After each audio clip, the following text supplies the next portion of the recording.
As population geneticists, we could spend the next decade talking about this 2% ghost ancestry, but in practical terms, it doesn't matter. This pretty stunning statement was made by Princeton geneticist Joshua Key back in 2016. What was he referring to? A mysterious 2% ghost ancestry, a genetic echo from an ancient, early Eurasian lineage. This signature was first spotted in the DNA of Papuans, but scientists quickly realized it wasn't just them. It's found in all Eurasians and their descendants across the globe. Now, fast forward to today. That 2% ghost ancestry still matters a lot more than you might think, but it feels like the full implications of this discovery have been kept under wraps. So, what's the big deal? Why would geneticists seem to downplay something so fundamental? It's not because 2% is a small number. After all, the genetic difference between you and a chimpanzee is only about 1 to 2%. No, the real reason is far more intriguing. It's about where this ghost DNA came from. This 2% points to a ghost lineage, an unknown ancient population that contributed to the genetic makeup of everyone with Eurasian roots. That includes people in Europe, Asia, and their offshoots in the Americas, Australia, and North Africa.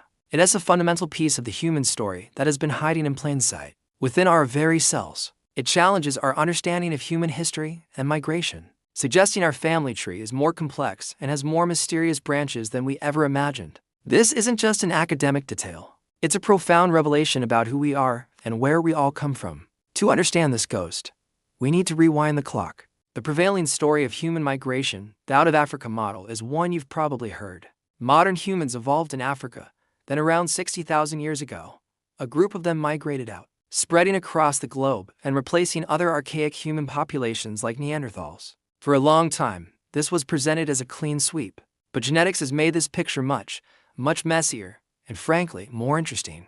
The first big twist came when we sequenced the Neanderthal genome. We discovered that non-African populations today carry about 1 to 2% Neanderthal DNA. This was huge. It meant our ancestors didn't just replace Neanderthals, they met them and had children with them.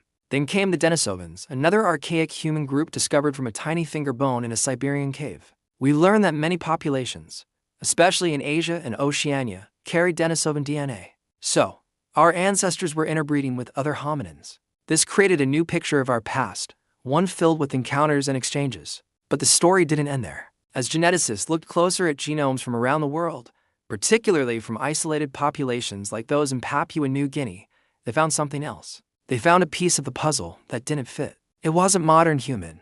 It wasn't Neanderthal. And it wasn't Denisovan. It was something other. This is our ghost. This genetic signal was labeled ghost ancestry because we have no fossils, no bones, no tools to directly link it to. All we have is its signature, woven into the DNA of billions of people alive today. The initial studies in 2016, like the one involving Joshua Key, pinpointed this archaic ancestry in Papuans. But subsequent research showed it wasn't confined to Oceania. It was a foundational layer in the Eurasian gene pool. This suggests that when our ancestors first ventured out of Africa and into Eurasia, the world was a lot more crowded than we thought. They didn't just meet Neanderthals and Denisovans. They met another group, a population so ancient and distinct that we have no other record of them. And they didn't just meet them. They interbred. The genetic legacy of that encounter is this 2% ghost ancestry. So, why the hesitation to talk about it? Why the statement that it doesn't matter? Well, for one, it complicates things. Science likes neat models, and the simple out-of-Africa replacement story was very neat. Admitting that a significant, unknown population contributed to the modern human genome throws a wrench in the works. It opens up a can of worms. Who were these people? Where did they live? What happened to them? These are questions we don't have answers to. And this is where we get into the more speculative, and perhaps more sensitive side of things. This ghost lineage appears to be what's called a super-archaic hominin. This means they split off from the human evolutionary line even earlier than the ancestors of Neanderthals and Denisovans did.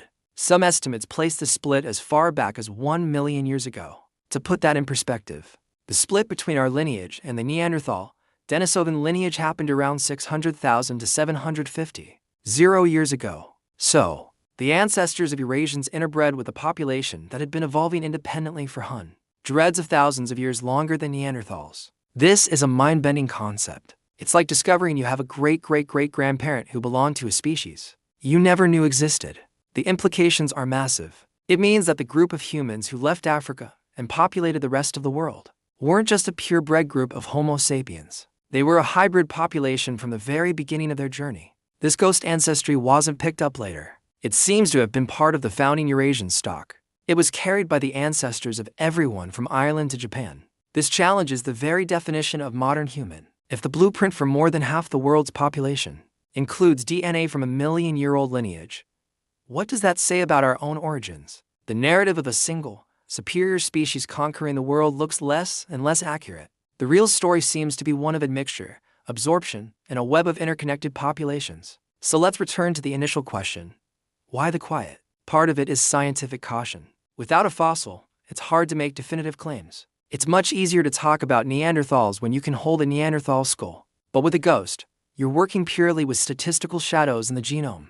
It's complex work, and scientists are rightly careful about overstating their case. However, there might be another, more sociological reason. For centuries, the story of human origins has been tangled up with ideas of race, purity, and hierarchy. The out-of-Africa model, in its simplest form, was seen by some as a unifying story. We are all one species, recently out of Africa. Introducing deep, ancient divisions and unknown archaic admixtures could, in the wrong hands, be used to revive outdated and dangerous ideas about fundamental differences between human groups. Perhaps the fear was that highlighting a super-archaic element in the Eurasian genome could be misinterpreted or misused. It's a sensitive topic, but hiding from the data is not the answer.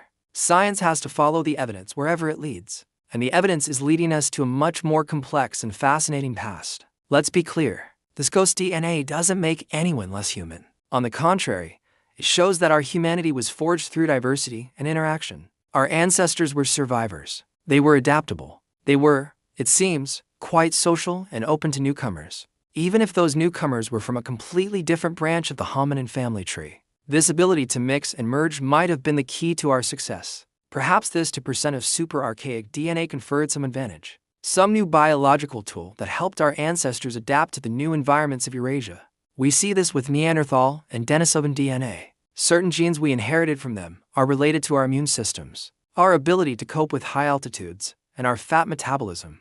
They gave us a genetic starter pack for life outside of Africa. It's entirely possible that this ghost ancestry did the same. The search for this ghost population is one of the most exciting frontiers in genetics and paleoanthropology today. Scientists are scanning ancient genomes and developing new statistical methods to try and flesh out this phantom. Where might we find them? The most likely place is Asia. It's a vast continent with a complex history of hominin occupation. Fossils that have been difficult to classify, like those found in China, could potentially be candidates. What we're realizing is that human history isn't a straight line, but a braided river.